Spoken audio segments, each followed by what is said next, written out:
Hi everyone, Chad here with Pulse One on another Tech Talk. Thanks for joining us. I have my good friend Andrew Evers from Infrascale.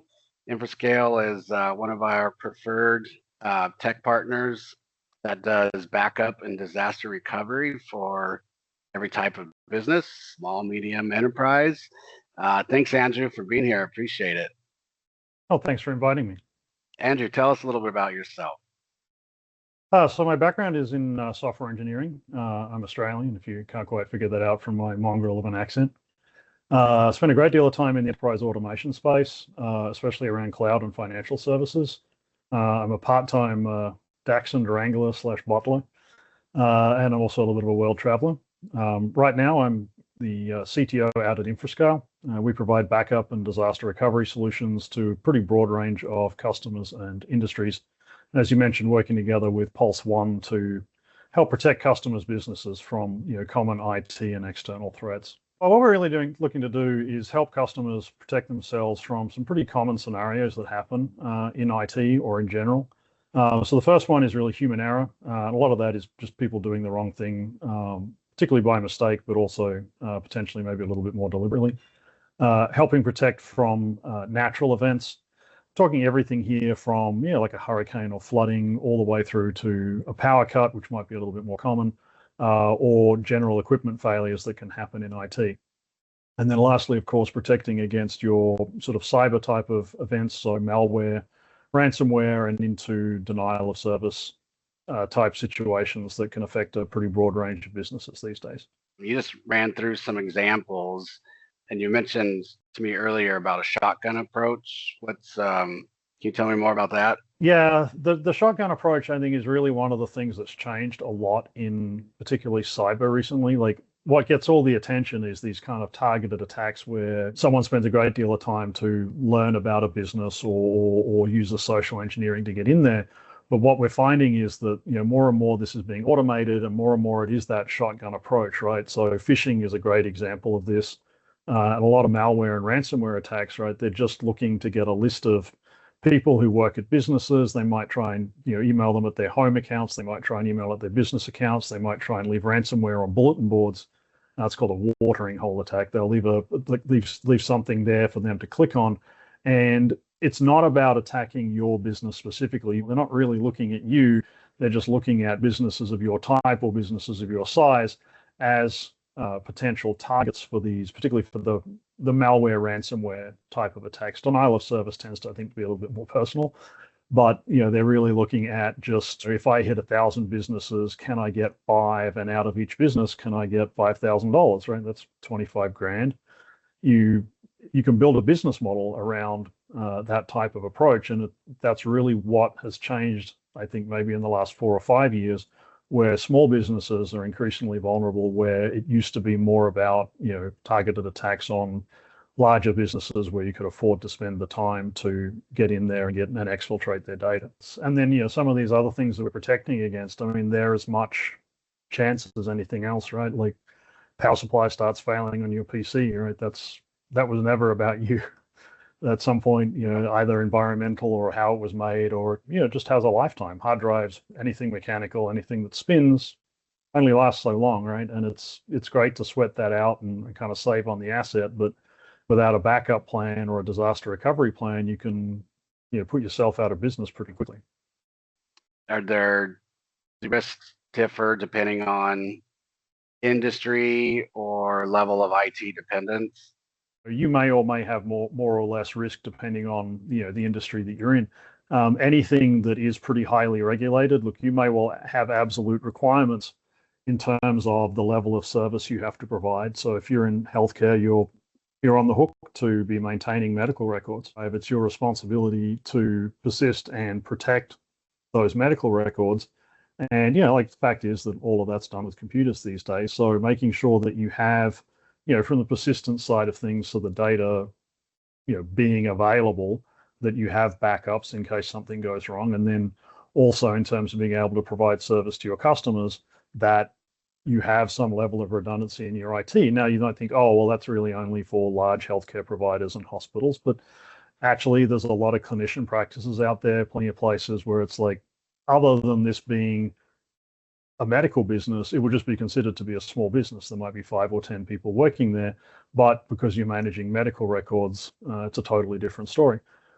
We also see it a lot in manufacturing. There are more and more businesses that do advanced manufacturing that have the DoD or someone like that as a customer. They're not that big, but they're definitely required to have availability and persistency and data loss and data leakage type protections in place. And then even then, if you're not regulated by someone else, if the more automation you see in place for particularly things like order taking for just in time, those types of things, you're reliant on the system being up to make money, right? If it's down, that order's not coming in, and that's straight out revenue loss, right? And then if you start thinking about how your partners might perceive you if they're unable to place an order with you for 2 or 3 days because of something that they may treat as somewhat foreseeable, like a weather event or like a hard drive failure or something like that. It's quite affordable to have cloud protection for disaster recovery right now, right? Particularly with the economics of the cloud and the software that's available now. It's not that difficult to have that protection in place and have it working in a fully automated manner. So how do we protect it?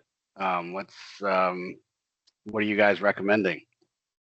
I mean, first of all, best thing to have is some level of offsite backup. In that situation where something goes wrong in your office or in your primary IT provider, having another copy somewhere else is really the most important. And then you can increase the level of protection there. People will talk about air gapping. People will talk about having stuff on separate media. But, like that simple first step that you can take is just having backups in place, right? It may be enough for you to be able to recover within a day, in which case just having a backup makes a whole lot of sense. If you look at it and you go, oh, it really might be quite painful for my business and for my customers and my suppliers for me to be down that long, then obviously a disaster recovery solution is a pretty important thing to have in place. And these days with the type of software that we sell, particularly easy enough to pretty much put disaster recovery in a box, or to have a more of a cloud-only type disaster recovery situation where you're protecting your critical workloads. It might not be everything. And you're doing that for a fixed monthly fee. Tell me about your most robust, the extreme of what a company can do with your. Yeah. So the high end of that is to have both local and cloud based, right? You'll be using an appliance that we ship. That thing's loaded up with memory and CPU and solid state disk. It's taking in backups from multiple different locations. And then it's able to orchestrate the entire disaster recovery process, right? So your primary workload, either all or part of it fails. It's a case of logging into the appliance, pressing a button to spin up, what might be only an hour or half an hour old copy of all that data, running exactly as it would, connecting with everything else exactly as it would, and then having that same capability, but the ability to do that from the cloud, right? That gives you a fantastic level of protection. And then what you would normally want to bolt on there, because everybody has SaaS these days, right, is also a backup solution, particularly for your email, SharePoint, document sharing, collaboration type thing. And that's another solution we offer. And we can package those all together quite neatly for you. And then if you're a business that's much more dependent, law offices are a lot like this, where they have a lot of documents, right? So they're not necessarily like, oh, we need to run the law office. It's all this automation. It isn't. It's primarily about making sure that all the documentation's available and that everything's being captured.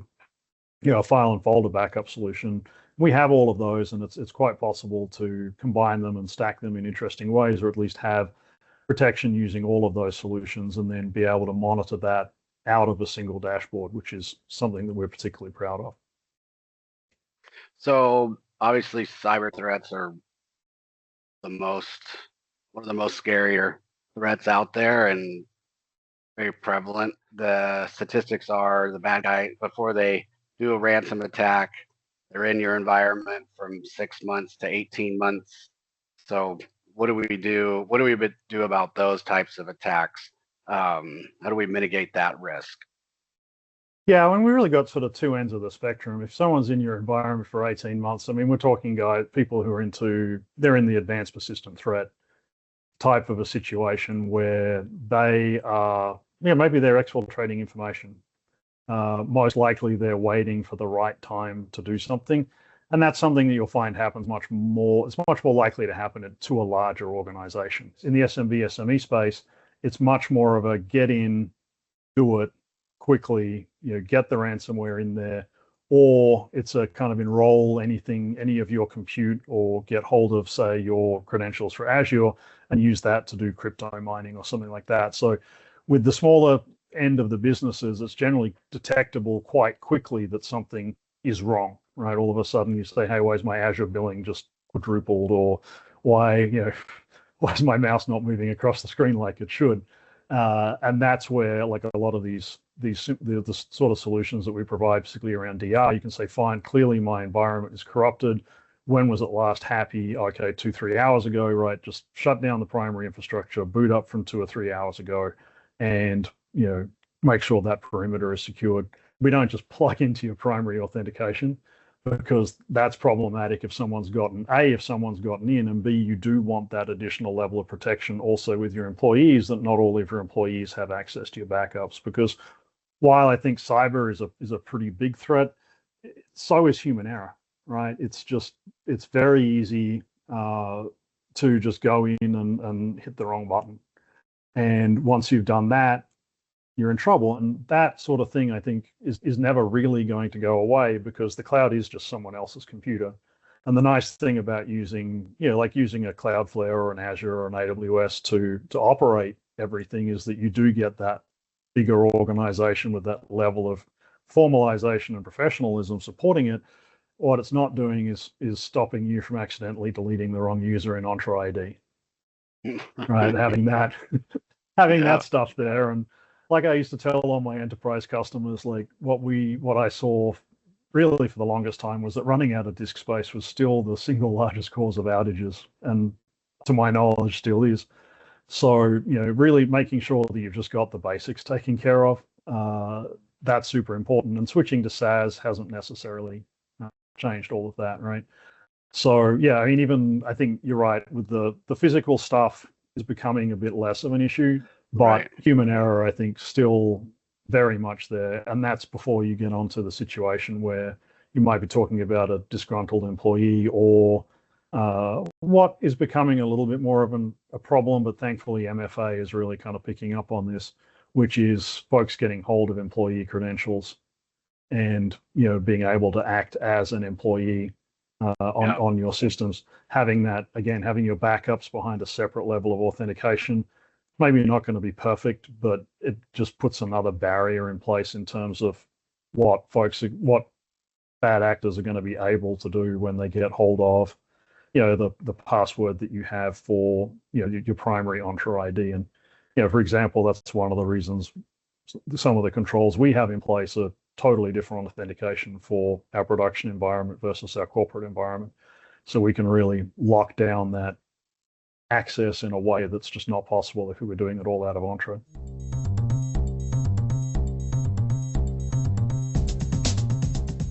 How do we get a hold of you? How does someone get a hold of you?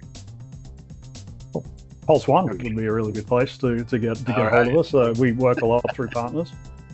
Contact us direct, of course. And one thing I really want to make sure I just put a shout out for is that, we talked a lot about automation and shotgun approaches and things like that, but one of the most important things that Infrascale does is we have humans throughout the process, right? So we've got a number you can call and you will get a person, and that person will know how the backup solution works, right? Once we've done some ID verification, very easy for us to help you through what is potentially quite a stressful time, and get you back and running very quickly, even if you haven't necessarily spent a whole lot of time with our software solution. As long as you've got it there, our support guys can help you. That's awesome. Anyone interested can come through Pulse One as well.